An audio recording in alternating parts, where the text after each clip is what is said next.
बयनिसिमबो गोजोन हामलायनाय जासिहरबाय खुलुमबाय। बे समाव आङो नोंथांमोननि गेजेराव दासिमनि मोननैसो खौरां लाना फैदों। नोंथांमोना भिडिअखौ फारियै जोबजासिम नायलांदो। बिटिआरनि गाहाय खुंगिरि प्रमद बर'आ बे समाव जौगाथायनि फारसे गोनांथार बिबान लानानै खामानि मावगासिनो दङ। बेजों लोगोसेयैनो गुबुन मोनसे गोनां बिबानाव सायख'जादों बिटिआरनि गाहाय खुंगिरि प्रमद बर'आ।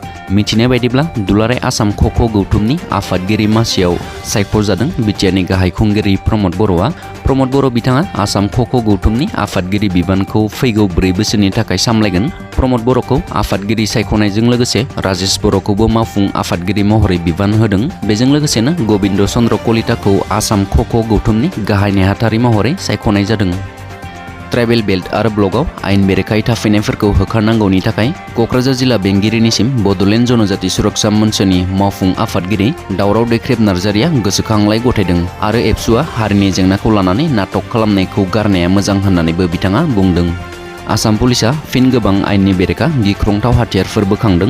बोखांनो मोननाय बे हाथियारफोरखौ सिनायजायै उदखारि हानजाफोरनि होनना सन्देह खालामदों। गं3 एके राइफल, गं6 मेगजिन आरो गं 620 गुलिफोरबो बोखांनो मोननाय जादों। उदालगुरि जिल्ला माजबाद थानानि सिङाव थानाय गंसे हाग्रानिफ्राय बे हाथियारफोरखौ बोखांनो हायो। उदालगुरि पुलिस हानजानि गोख्रों नायबिजिरनायाव दोनखुमाना दोननाय बे आयेननि बेरेखा हाथियारफोरखौ बोखांनानै मोननाय जादों। रेशन कार्ड गैयैफोरनि थाखाय गोजोनथाव खौरां। रेशन कार्डखौ लानानै गोनांथार बाथ्रा फोसावदों हिमन्त बिश्व शर्मानि सरकारा। गोदानै 52 लाख नखरा मोननो हागोन रेशन कार्डखौ। गिबि मन्त्रि डक्टर हिमन्त बिश्व शर्मानि बिथोन होनायाव रांखान्थियारि हालोदाव मोजां नखरफोरखौ बोखारनाय जागोन आरो गोदानै गोबां दुखुथिया नखरखौ सोसननाय जागोन बे आसनियाव। रेशन कार्डनि सोमोन्दै धुब्रियाव बे गिदिर बाथ्राखौ फोरमायदों मन्त्रि रन्जित कुमार दासआ। धुब्रियाव 2,12,000 नखरा मोननो हागोन रेशन कार्डनि सुबिदाखौ। दुखुनांथाव जाथाय, गोर्बोआव थानाय हाबा जागोदान बिहामजोआ अबथिरै जिउ फोजोबनानै लादों। उदयपुराव 4 दाननि गोर्बोआव थानाय बिहामजोआ सुइसाइड खालामनाय जाथाया सोराङाव फैदों। मख'नो गोनांदि 8 दान सिगां प्रनदिप गगৈ मुंनि सासे सुबुंजों जुलि जादोंमोन बिहामजोआ। नाथाय प्रनदिप गगैजों लोगोसे बिहावाबो लोगो नांना बुथारनायनि अजद थिखांदों। सिगाङाव आइजोखौ प्रनदिप गगैआ सिखावैसो लाबोदोंमोन होननानै अजद दैखांदों बिहामजोनि नखरा आरो जोथोब नागिरना इनाय अयथासार खालामबोदोंमोन होननानैबो नखरनि सुबुंफोरा मिथिहोदों। नाथाय नखरनि सुबुंफोरा सुइसाइड खालामनानै थैदों होननानै मानिनानै लानो हायाखै आरो बुथारनानै सुइसाइड खालामनायनि महर होनो थाखाय दौलेंजों आलायना दोनदों होननानैबो दाबि दैखांदों। दायो फिसाइ प्रनदिपखौ उदयपुर पुलिसा एरेस्ट खालामनानै जाथायनि सायाव सोंख्ल'नायखौ जागायगासिनो।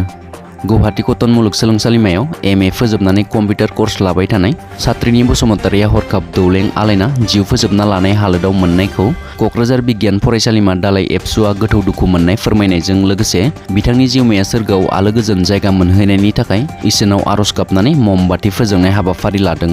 जिउ फोजोबना लानाय जाथायनि आन्दोआव माबा मोनसे थानो हागौ, बेखायनो थार बिजिरनाय नागिरना मैया क'क्राझार बिगियान फरायसालिमानि दालाइ एबसु फारियै लेङाइ आफादगिरि रलिन्सन इस्लारि, दैदेन दैमारि, गाहाय नेहाथारि मनिता बसुमतारि बिथांमोनजों लोगोसे फरायसालिमानि फरायसा फरायसुलि बिथांमोनहाबो बे हाबाफारिखौ मावफुङो।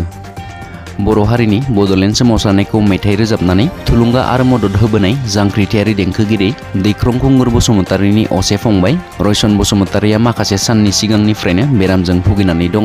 फाहामथाय होनो थाखाय गुवाहाटी मेडिकेल कलेज एन्ड हस्पिटालाव थिसननाय जादों। बिटिआरनि सिएम प्रमद बर'आ खौरां मोननानै एमएलए जलेन दैमारिखौ खौरां लानो थाखाय देहा फाहामसालियाव थिनहरो आरो बिथोन होनाय बादियैनो एमएलए जलेन दैमारिया खौरां लाहैयो आरो फाहामथायनि थाखाय रांनि मदद होनायनिबो बाथ्रा बुङो। मोनसे सोमोनांथाव मोजां मोनलायनाय बोरमा बेदरनि रोसि लोंना 55 बोसोरनि नखराव ओंखाम ओंख्रि संग्रानि मोजां मोननायाव फाग्लि जाबाय 22 बोसोर बैसोनि सासे सिख्लाया। सानैनिबो गेजेराव 33 बोसोरनि फारागथि दङ। बे जाथाया पाकिस्ताननि। आलियानि बैसोआ 22 बोसोर आरो रफिकनि बैसोआ 55 बोसोर।